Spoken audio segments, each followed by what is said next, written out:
स्वागत है आपका नवीन त्रिवेदी जी, वक्तव्य प्रस्तुत करें। जी राधे राधे गुरु जी।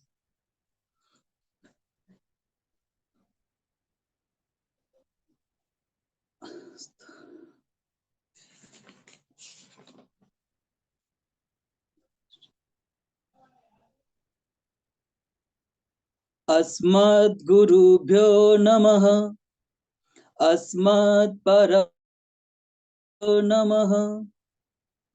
अस्मत् सर्वगुरुभ्यो नमः। श्री राधा कृष्णाभ्यां नमः। श्रीमते रामानुजाय नमः।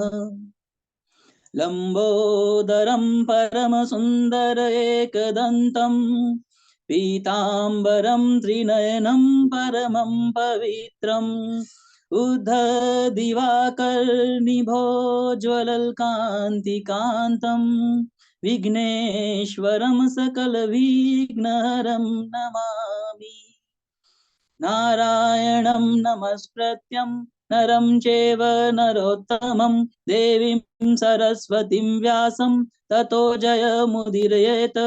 जयतु देवो देवकी नन्दनो अयं। जयतु कृष्णो वृष्णिवंश प्रदीपः। जयतु मेघश्याममलः कोमलाङ्गः। जयतु पृथ्वीभारनाशो मुकुन्दः। रामाय रामभद्राय रामचन्द्राय वेधसे रघुनाथाय नाथाय सीताया पतये नमः। भक्त भक्ति भगवंत गुरु चतुर्नाम बपु एक। इनके पद वंदन किए मिटे विघ्न अनेक। नमामि भक्तवत्सलं कृपालुशीलकोमलं भजामि ते पदाम्बुजम् अकामिनां स्वदामदम्। गजानं गणाधिभूतसेवितं कपित्थजम्बूफलचारुभक्षणम् उमासुतं शोकविनाशकारकं नमामि विघ्नेश्वरपादपङ्कजम्। सच्चिदानन्दरूपाय विश्वोत्पत्त्यादिहेतवे तापत्रयविनाशाय श्रीकृष्णाय वयं नुमः। अनंत कोटि ब्रह्मांड नायक सकल गुण निधान अचिंत करुणा वरुणालय निराकार साकार परब्रह्म परमेश्वर सर्वाधिपति श्री राधा कृष्ण के युगल चरणारविंद में दास का बारंबार प्रणाम। समस्त भक्त भक्त और भागवत कथा अनुरागी भक्तिमय भागवत कथा अनुरागी बांधवों और मातृशक्ति। सिया राम मैं सब जग जानी करहूं प्रणाम जोर जुग पानी। भगवतो इदम स्वरूपम भागवतम। जो भगवान का स्वरूप है वही भागवत है, उसे ही भागवत कहते हैं। भगवतो श्री राधा कृष्णयो इदम स्वरूपम भागवतम। श्री राधा कृष्ण का जो चरित्र है उसे ही भागवत कहते हैं। श्री राधा कृष्ण के युगल छवि का जो वर्णन है, उनके जो गुण जिसमें निहित हैं, उसे ही श्रीमद् भागवत कहते हैं। आज मैं श्रीमद् भागवत रसामृत में एक कथा सुनाने जा रहा हूं, क्योंकि धुंधकारी और गोकर्ण की कथा है कि कैसे एक दुष्ट अत्याचारी धुंधकारी को भी भगवत भक्ति की कृपा से मोक्ष की प्राप्ति होती है। तो मैं जो कथा कह रहा हूं, आप सभी इस भागवत रसामृत का रसपान करें। एक समय की बात है कि तुंगभद्रा नदी के किनारे उत्तम नाम का नगर था। तुंगभद्रा नदी के किनारे उत्तम नाम का नगर था। वहां पर सत्य, सनातन और सर्व कार्य में संपन्न और सभी वेदों में विशारद आत्मदेव नाम के ब्राह्मण रहते थे। वे हमेशा सत्य कर्म में लगे रहते थे और वे धनवान होने पर भी हमेशा भिक्षावृत्ति करके ही अपना जीवन यापन करते थे। उनकी पत्नी का नाम धुंधली था। धुम धुम धुम धुंधली यासी वो बहुत ही अहंकारी और थी। बहुत सुंदर होने पर भी, सुंदर कुल में उत्पन्न होने पर भी हमेशा घमंड में रहती थी और घर का सारा काम करती तो थी, लेकिन ईर्ष्यालु थी और झगड़ालू स्वभाव की थी। हमेशा झगड़ा और लड़ाई झगड़े करती थी। तो आत्मदेव ब्राह्मण और उनकी पत्नी धुंधली ने संतान प्राप्ति की इच्छा थी और संतान प्राप्ति की इच्छा से उन दोनों ने अनेक धार्मिक अनुष्ठान और कार्य किए, लेकिन फिर भी उनको संतान की प्राप्ति नहीं हुई। तो इस बात से बहुत दुखी होकर आत्मदेव ब्राह्मण वन को चले गए और वहां पर एक तालाब के किनारे जाकर बैठ गए। वहां पर उन्होंने एक सन्यासी को आते हुए देखा। जब एक सन्यासी को आते हुए देखा तो आत्मदेव ब्राह्मण उनके चरणों में गिर पड़े और रोने लगे। तो यह देखकर आत्मदेव ब्राह्मण ने कहा, यह देखकर सन्यासी ने कहा कि हे ब्राह्मण, तुम क्यों रो रहे हो? तुम्हारे दुख का कारण मुझे बताओ, इतने दुखी क्यों हो तुम? तो आत्मदेव ब्राह्मण ने कहा कि क्या कहूं महाराज, मेरे दुख का कारण, मैं बहुत दुखी हूं। मैं जो भी गाय पालता हूं तो वह हमेशा बाध्य हो जाती है। मैं जो भी फल लगाता हूं, मैं जो भी पेड़ लगाता हूं उसके फल नहीं लगते। मैं जो भी फल लाता हूं वो हमेशा शीघ्र ही नष्ट हो जाते हैं। तो मैं बड़ा दुराचारी हूं। तो कृपा करके आप मुझे संतान प्राप्ति का सुख बताइए। तो सन्यासी कहते हैं कि अगले 7 जन्मों तक, इस जन्म में तो क्या, सप्त जन्म त्वम पुत्रम प्राप्ति नेवच नेवच, इस जन्म में तो क्या, अगले 7 जन्मों तक तुम्हें पुत्र प्राप्ति का सुख नहीं है। यह सोचकर आत्मदेव ब्राह्मण बड़े दुखी हुए और उन्होंने कहा कि अगर आप मुझे संतान प्राप्ति का वरदान नहीं देंगे तो मैं यहीं आपके चरणों में सिर पटक पटक कर अपने प्राण त्याग दूंगा। तो सन्यासी ने कहा कि वैराग्य सुखम सुलभम, तो हमेशा वैराग्य ही सबसे ज्यादा सुखी इंसान है। तब आत्मदेव ब्राह्मण ने कहा कि इस मृत्यु लोक में, इस संसार में तो पुत्र आदि से संपन्न गृहस्थ आश्रम ही सबसे श्रेष्ठ होता है। तो कृपा करके आप मुझे संतान प्राप्ति का कोई उपाय बताइए। तो सन्यासी आत्मदेव ब्राह्मण के दुराग्रह से सोचते हैं कि उन्होंने उस आत्मदेव ब्राह्मण को एक फल दिया और कहा इसको जाकर अपनी पत्नी को खिला देना। तो आत्मदेव ब्राह्मण अपने घर जाते हैं और फल ले जाकर कहते हैं कि अपनी पत्नी भाग्यवान कहते हैं, अरे सुनती हो, यह देखो मैं तुम्हारे लिए एक सिद्ध महात्मा का, सन्यासी मुनि का दिया हुआ प्रसाद लाया हूं, इसे ग्रहण करो। और अगर तुम हमेशा सत्य निष्ठा से सत्कर्म पर चलती हुई 1 वर्ष तक नियम का पालन करती हुई रहोगी तो हमारे घर में भी एक सुंदर पुत्र की किलकारी गूंजेगी। और यह कहकर आत्मदेव ब्राह्मण कहीं चले जाते हैं।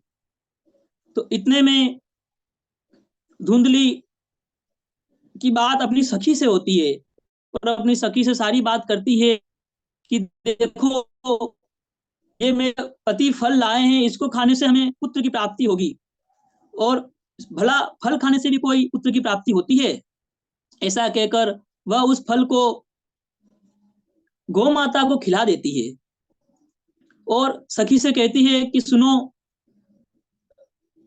जिस प्रकार से इस फल को खाने से सुखदेव जी अपनी माता के गर्भ में 12 वर्ष तक रहे थे, क्या पता मैं भी मेरे फल खाने से पुत्र भी मेरे गर्भ में इतने समय तक रह जाए, और जब मेरा गर्भ बढ़ गया तो मेरा पेट भी बड़ा हो जाएगा और मैं कोई काम नहीं कर सकूंगी, मैं इच्छा अनुसार भोजन नहीं कर सकूंगी, यहाँ वहां जा नहीं सकूंगी, और मुझे बहुत कष्ट उठाना पड़ेगा, क्योंकि पुत्र के पालन पोषण में बहुत कष्ट उठाना पड़ता है।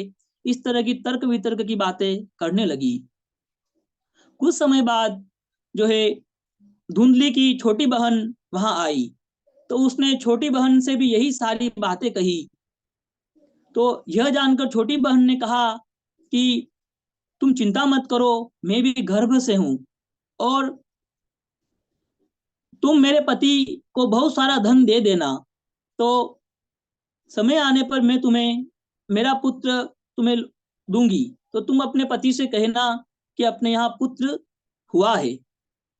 तो जब समय निकट आया तो धुंधली की बहन के यहाँ पुत्र पैदा हुआ, तो उस पुत्र को उसका पति धुंधली को जाकर देता है। तो धुंधली अपने पति आत्मदेव से कहती है कि देखो अपने यहाँ पुत्र हुआ है। तो आत्मदेव ब्राह्मण खुशी के मारे फूला नहीं समाता है और ब्राह्मणों को दान दक्षिणा देता है और अपने पुत्र का जात कर्म संस्कार करना चाहता है।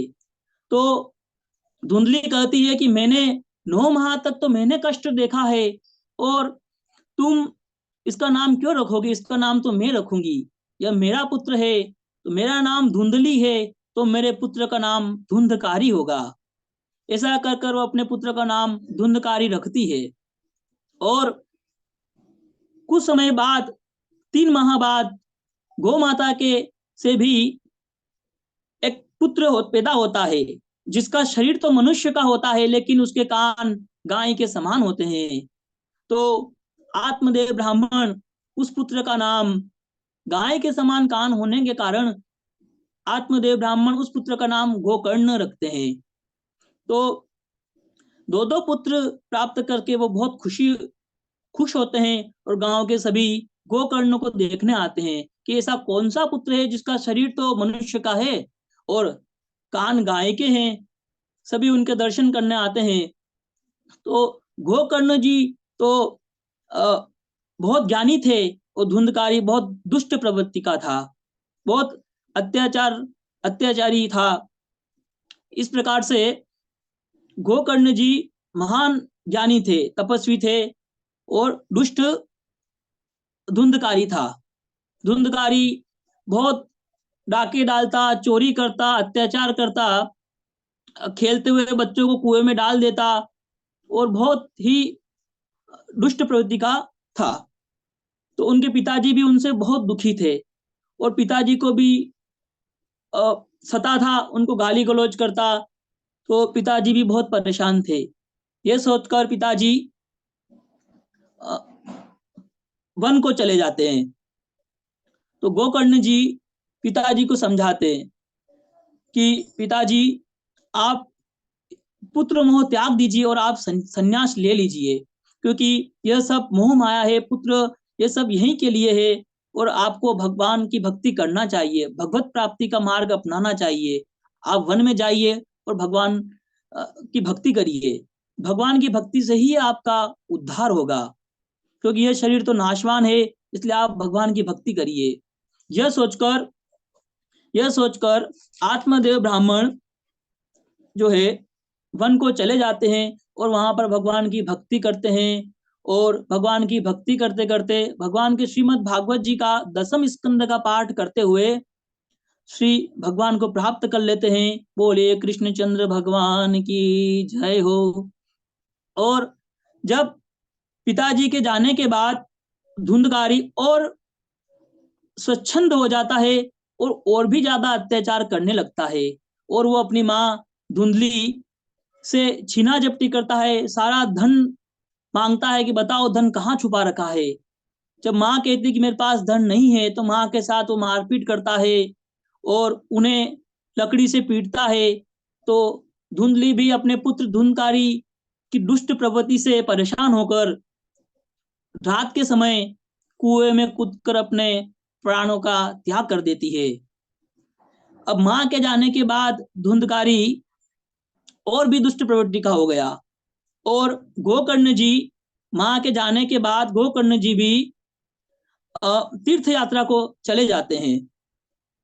ऐसा जानकर धुंधकारी घर में 5 वेश्याओं को लेके आता है और उन्हीं के साथ रहता है, उन्हीं के लिए डाके डालता है, चोरी करता है, दुष्ट कर्म करता है और बहुत ही दुष्ट प्रवृत्ति के कर्म करता है। और एक बार उसने, धुंधकारी ने, वहां के राजा के वहां पर चोरी की, और चोरी का जो भी धन था वो अपने घर लेकर आया। तो उन वेश्याओं ने सोचा कि ये राजा के सैनिकों द्वारा पकड़ा गया है, तो भविष्य में कभी हमारा भी नाम बता सकता है, तो हमें भी राजा पकड़ लेगा और जेल में डाल देगा। तो ये सोचकर वो धुंधकारी को रस्सी से कसकर बांध देती है और उसके मुंह में जलता हुआ कोयला डाल देती है, जिससे धुंधकारी का प्राणांत हो जाता है। और उसको वहीं खड्डा खोदकर वहीं उसको गाड़ देती है, और वो वेश्याएं सारा धन लेकर कहीं भाग जाती है। अब गोकर्ण जी को यह बात पता चलती है कि धुंधकारी का देहावसान हो चुका है, तो गोकर्ण जी गया जी में उसका श्राद्ध करते हैं, श्राद्ध तर्पण करते हैं कि धुंधकारी का मोक्ष हो जाएगा, उसको मुक्ति हो जाएगी। पर उसने इतने पाप कर्म किए थे कि गया जी में श्राद्ध करने से भी उसको मुक्ति नहीं मिली। तो गोकर्ण जी एक बार घूमते घूमते, यात्रा करते हुए फिर से अपने उसी गांव में आते हैं, और उस गांव में आकर वो सोचते हैं, रात्रि का समय था, तो उन्होंने सोचा क्या पता गांव के सब लोग सो गए होंगे, मैं क्यों किसी को परेशानी करता हूँ। और अपने ही जो पुराना घर था जहां से वो गए थे, उसी घर में आकर रात्रि विश्राम करते हैं। और वहां विश्राम करते हैं तो वहां पर धुंधकारी, जो एक उसी घर में उसको खड्डा खोद कर गाड़ा गया था, तो वो एक प्रेत बन जाता है, प्रेत बन जाता है।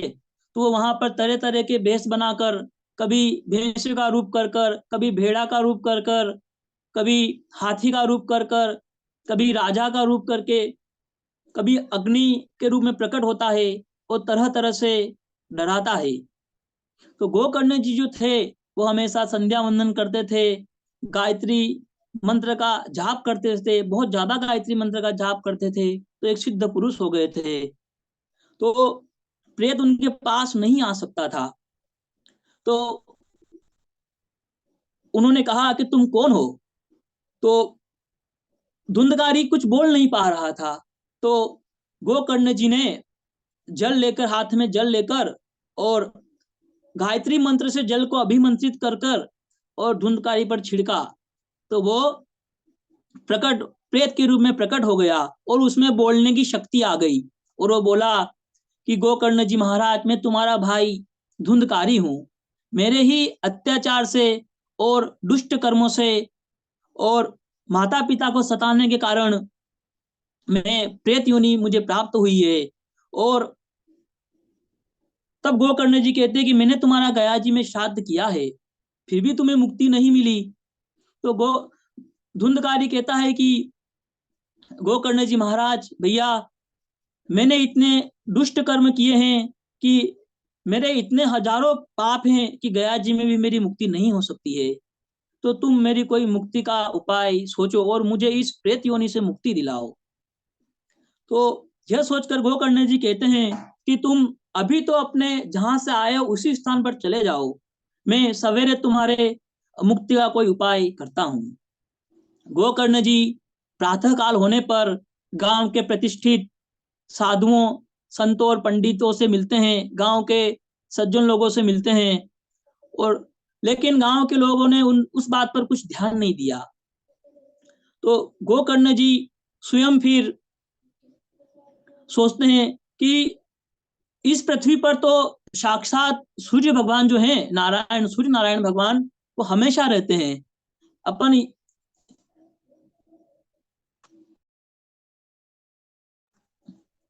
ऐसा मान सकते हैं कि भगवान के दो नेत्र हैं, एक सूर्य है तो एक चंद्र है। भगवान के दो नेत्र है जो हमेशा ही देखते रहते हैं। तो इस पृथ्वी पर भी सूर्य भगवान ने जो भी कर्म किए हैं, धुंधकारी ने उनको देखा होगा। तो अपनी योग शक्ति से सूर्य देवता की गति को गोकर्ण जी रोक देते हैं और उनकी आराधना करते हैं, उनकी स्तुति करते हैं और उनसे पूछते हैं कि हे सूर्य नारायण भगवान, आप तो साक्षात भगवान हैं, तो आप बताइए कि धुंधकारी की मुक्ति कैसे होगी। तब सूर्य नारायण भगवान कहते हैं कि इस मृत्यु लोक में तो एक ही उपाय है, वो है कि श्रीमद् भागवत कथा का रसपान किया जाए, साप्ताहिक भागवत कथा पढ़ी जाए, जिससे सप्तम दिवस पूर्ण होने पर धुंधकारी की मुक्ति हो जाएगी, इन्हें गोलोक धाम की प्राप्ति हो जाएगी। ऐसा कहकर गोकर्ण जी, जो वैष्णव संप्रदाय के एक योग्य प्रतिष्ठित पंडित को बुलाते हैं और उनसे साप्ताहिक कथा का आयोजन रखवाते हैं और धुंधकारी से भी कहते हैं कि तुम्हें भी कथा सुनने आना है, तभी तुम्हें मुक्ति होगी, तभी तुम्हारा मोक्ष होगा।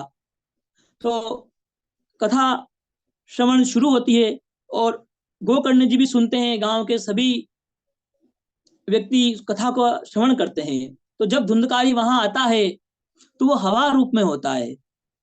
अब वो हवा की वजह से एक जगह टिक नहीं पाता है, कथा कैसे सुने। कथा का प्रथम दिवस था तो वहां पर धुंधकारी ने एक 7 गांठ वाला बांस देखा, उसको बांस दिखा तो धुंधकारी उस बांस में जाकर के बैठ गया, उसमें प्रविष्ट हो गया, क्योंकि उसमें 7 गांठें बनी हुई थी। तो वहां पर जाकर के उसमें बैठ गया और जब कथा शुरू हुई, प्रथम दिवस की जब कथा हुई तो बांस की एक गांठ फट गई। दूसरे दिवस की कथा समाप्त होने पर दूसरी गांठ फट गई।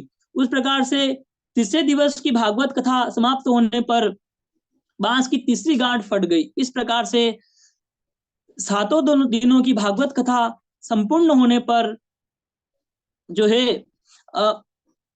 धुंधकारी अपने दिव्य रूप में प्रकट हो गया, एक भगवान के पार्षद के रूप में प्रकट हो गया। गले में तुलसी की माला है, मस्तक पर तिलक है, कानों में कुंडल है, गले में पीतांबर है और सुंदर वस्त्र पहने हुए हैं, एक दिव्य तेज है। भगवान का पार्षद बन गया और भगवान का दिव्य विमान आया और उसमें बैठकर भगवान कृष्ण को प्राप्त हो गए और गोलोक धाम चले गए। ऐसा भी कहा जाता है कि जिस प्रकार से हम भी सभी सुनते हैं बैठ करके भागवत कथा, सभी को गोलोक धाम की प्राप्ति क्यों नहीं होती, क्योंकि जिस प्रकार से धुंधकारी को हुई थी, धुंधकारी वहां पर अपनी मुक्ति के लिए ही आया हुआ था, प्रेत योनि से छुटकारा पाने के लिए और अपनी मुक्ति के मोक्ष के लिए ही वहां आया हुआ था। उसने पूरे सच्चे मन से, सच्ची लगन से भागवत कथा, 7 दिनों की भागवत कथा का रसामृत किया और उस अमृत का रसपान किया, उस गंगा में वो नहाया, भागवत गंगा में नहाया। इस कारण से उन्हें मोक्ष प्राप्त हुआ और गोलोक धाम की प्राप्ति हुई। तो हम भी ये, और सांसारिक मनुष्य जितने भी वहां सुन रहे थे, वे संसार के भौतिक सुख सुविधाओं के लिए सुन रहे थे, इसलिए उन्हें मोक्ष नहीं हुआ। इसीलिए सभी के लिए अलग अलग विमान नहीं आए। तो गोकर्ण जी ने पूछा पार्षदों से कि यहाँ पर तो और भी मनुष्य सुन रहे हैं, मैं भी सुन रहा हूं, तो सभी के लिए भगवान के विमान क्यों नहीं आए। तो फिर से गोकर्ण जी ने फिर से भागवत कथा का आयोजन किया और इस बार सच्चे मन से, सत्य निष्ठा सभी गांव आए और गोकर्ण जी ने भी, गोकर्ण महाराज ने भी भागवत कथा का सच्चे मन से भागवत कथा को सुना, रसामृत का पान किया। तो फिर भगवान श्री हरि नारायण तरह तरह के बहुत से विमान लेकर वहां पर उपस्थित हुए और सभी गांव वालों को और गोकर्ण जी जिस प्रकार से भगवान श्री राम सभी अयोध्या वासियों को लेकर के अपने साकेत धाम चले गए थे, उसी प्रकार से भगवान श्री हरिनारायण तरह तरह के विमान लेकर आए और गोकर्ण जी के साथ सभी भगवत श्रोतागण सभी भागवत जी का जो सामृत कर रहे थे, सभी ने गोधाम की प्राप्ति की और श्री भगवान को पाया और भागवत भक्ति का रसपान किया। बोले श्री कृष्णचंद्र भगवान की जय हो। राधे राधे गुरु जी।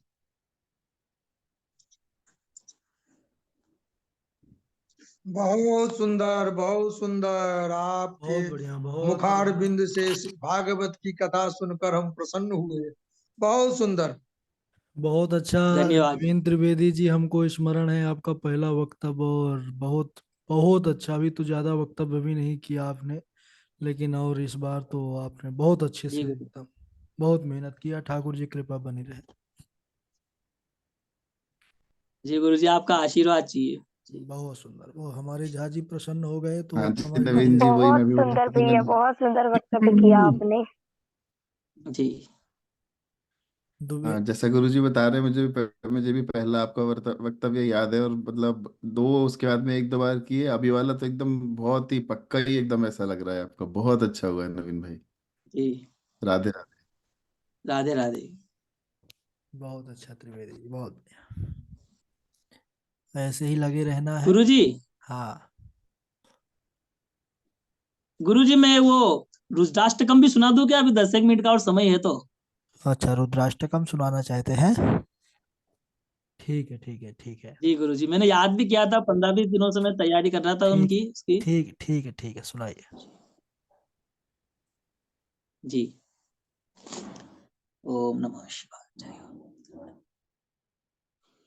नमामि शमीशान निर्वाण रूपम विभुं व्यापकं ब्रह्मवेद स्वरूपं निजं निर्गुणं निर्विकल्पं निरीहं चिदाकाशमाकाशवासं भजेऽहं निराकारमोङ्कारमूलं तुरीयं गिराज्ञानगोतीतमीशं गिरीशं करालं महाकालकालं कृपालं गुणागार संसार सारं नतोऽहं तुषाराद्रिसङ्काशघोरं गम्भीरं मनोभूतकोटि प्रभाश्री शरीरं स्फुन्मौलिकल्लोलिनी चारुगङ्गा लसभद्राल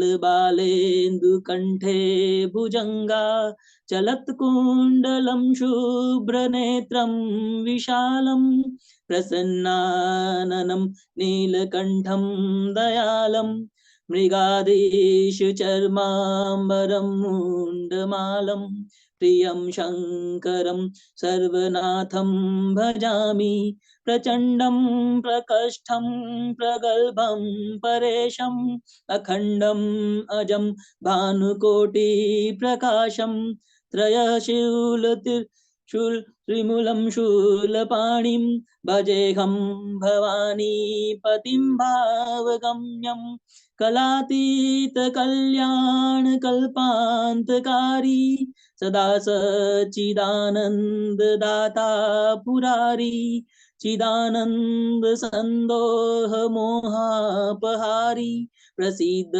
प्रसीद प्रभो मन्मथारी न यावद उमानाथ पादारविन्दं भजन्ति लोके परे वा नराणां न तावत् सुखं शान्ति संतापनाशं प्रसिद्ध प्रभो सर्वभूताधिवासं न जानामि योगं जपं नेव पूजां नतोऽहं सदा सर्वदा शम्भुतुभ्यं जराजन्म दुःखोधतात्पयमानं प्रभो पाहि यापन् नमामि शंभु नमामि शंभु। ओम नमः शिवाय। राधे राधे गुरु जी। बहुत बढ़िया, बहुत बढ़िया।